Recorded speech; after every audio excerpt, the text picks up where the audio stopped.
Thank you so much to FreeAssangeNZ New Zealand for all your efforts in organising this. Tomorrow we're all likely to know the verdict in the London extradition trial of Julian Assange, the WikiLeaks founder. This has been a grotesque trial overseen by the same criminal government that WikiLeaks has exposed. It's more than likely this court will decide to send him to the United States to spend the rest of his life in prison for the so-called crime of publishing hundreds of thousands of documents in 2010 exposing to the world's population the brutal reality of the American wars in Iraq and Afghanistan, including the mass murder of unarmed civilians, the tools used by the CIA to conduct illegal spying around the world, the dirty secrets of American diplomacy, including support for dictators such as in Tunisia and Egypt, and the subordination of establishment politics in America to Wall Street banks and to the military. The list of crimes that WikiLeaks has exposed is so long that you could go on for hours listing them. No one has been held accountable for any of this. Instead, the ruling class, the Republicans and Democrats in the US, Conservative and Labour governments in Britain, the Liberals and Labour in Australia, all of them have conspired together to use the case of Julian Assange to send a message to other journalists, whistleblowers and activists. If you dare to expose the truth about our crimes, this is what we will do to you. Assange has been smeared and subjected to a campaign of character assassination that is almost beyond belief in its level of mendacity. That includes the claims of sexual misconduct and that WikiLeaks was somehow working for Russia. These were lies orchestrated by Washington with the help of the liberal media such as the New York Times and The Guardian in Britain. They've been completely exposed thanks to the campaign by WikiLeaks and its supporters, including the United Nations investigator Niels Meltzer, thousands of independent journalists and lawyers who have signed petitions defending Assange and demanding his immediate release from prison. Julian Assange is a political prisoner and he is a class war prisoner. There is no legal justification for the fact that he's spent most of the past decade confined, first in the Ecuadorian embassy in London, and then for nearly 2 years in Belmarsh maximum security prison. He's been subjected to solitary confinement, deprived of medical treatment, which amounts to psychological and physical torture. The Assange case is a litmus test for anyone, any organisation claiming to support freedom of the press, democratic rights, and to oppose war crimes. The media companies and the political parties, along with the trade unions, have all shown where they stand. They all support the US vendetta against WikiLeaks and have either joined in the smear campaign against Assange or remained silent about the shocking abuses that he has faced. His partner, Stella Morris, wrote yesterday in the Daily Mail about how the father of her children has been treated. She said, quote, "During Julian's extradition hearing at the Old Bailey in September, the court heard evidence that CIA contractors were plotting to kill him with poison while he was in the Ecuadorian embassy in London. Agents turned whistleblowers who were granted anonymity by the court due to their fear of reprisals also admitted targeting our then 6-month-old baby to steal his DNA. They told the court that they had installed hidden microphones to spy on Julian's solicitors' meetings. The offices of his lawyers were also broken into. It might seem unthinkable that a British court would give its stamp of approval to such rampant illegal actions by the United States.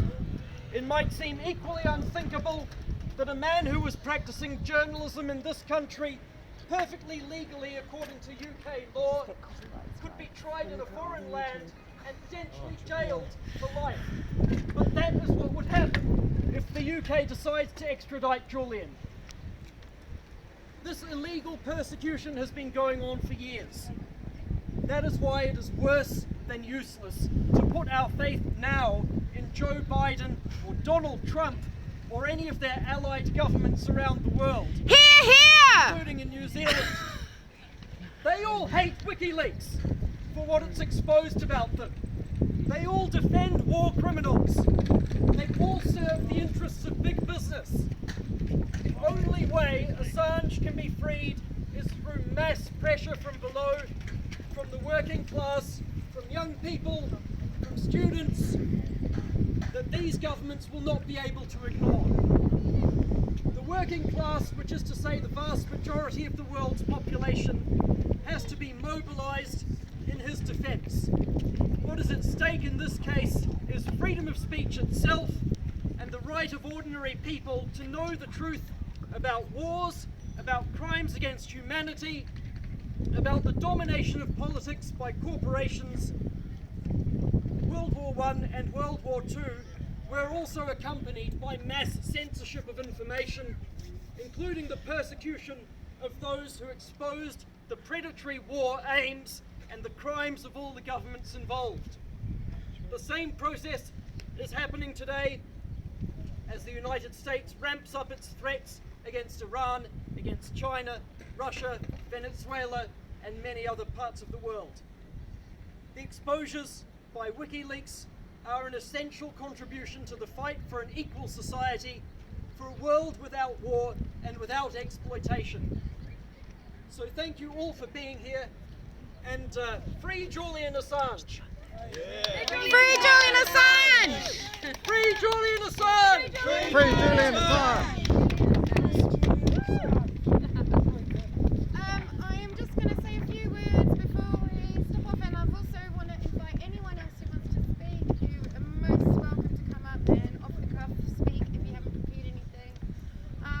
Candles for Assange, which started from Wellington, started with Greg and I doing a petition for asylum for Julian, which our New Zealand Parliament threw out because they had no jurisdiction. No surprise when Jacinda signed up our country to be a corporation.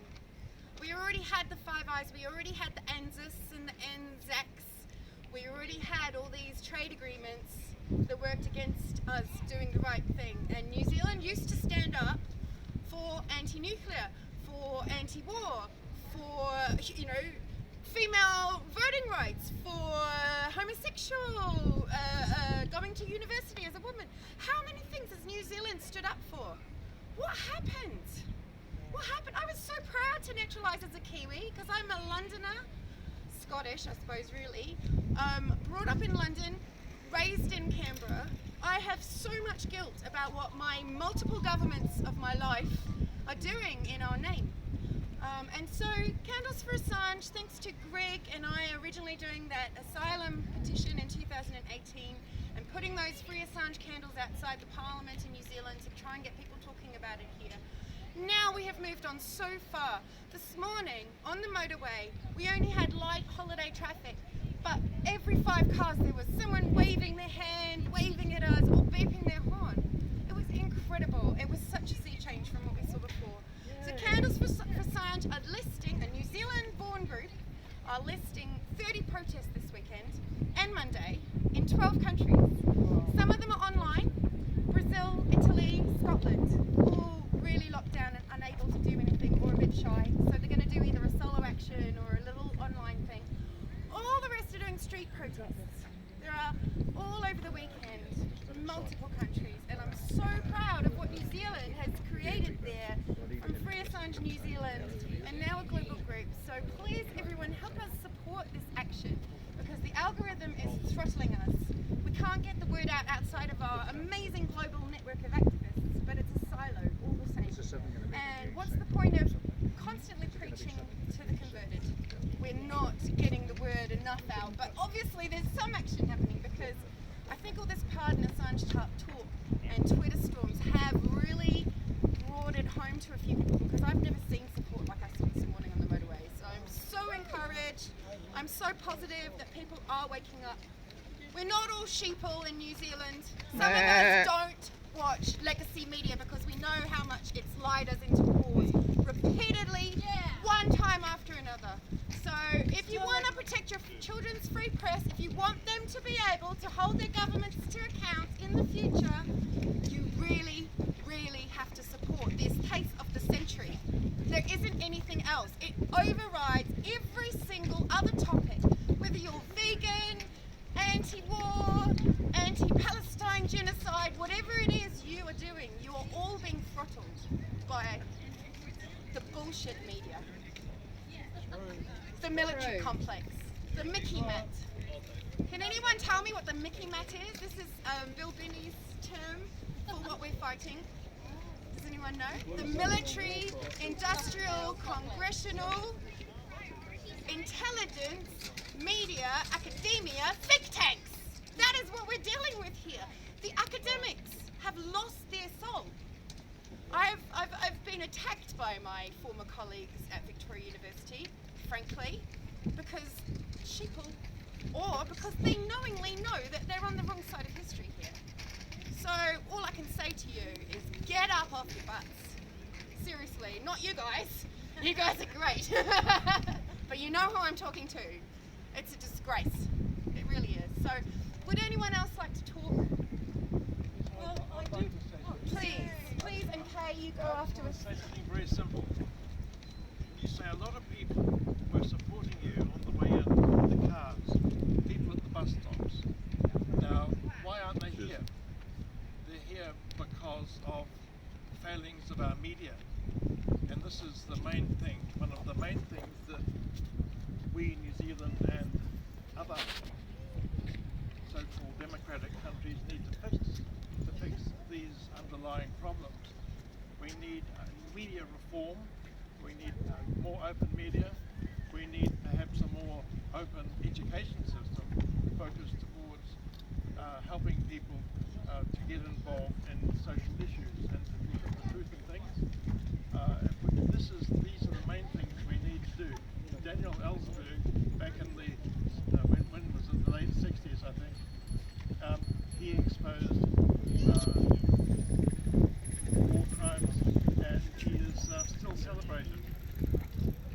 Today, Julian Assange has done no more than that and he's persecuted. And he's also supported by Daniel Ellsberg, incidentally. So I think all the things that people said before are true, but the key issues, I think, are media reform and more openness and education reform. That will help us, and it will help us to become more of a democracy and give us a safer and more just world. Thank you. And now Kay Weir. Yes, well, I'm picking up the same thing as Rob said because I've made it my business. I read a huge amount of alternative media across many platforms.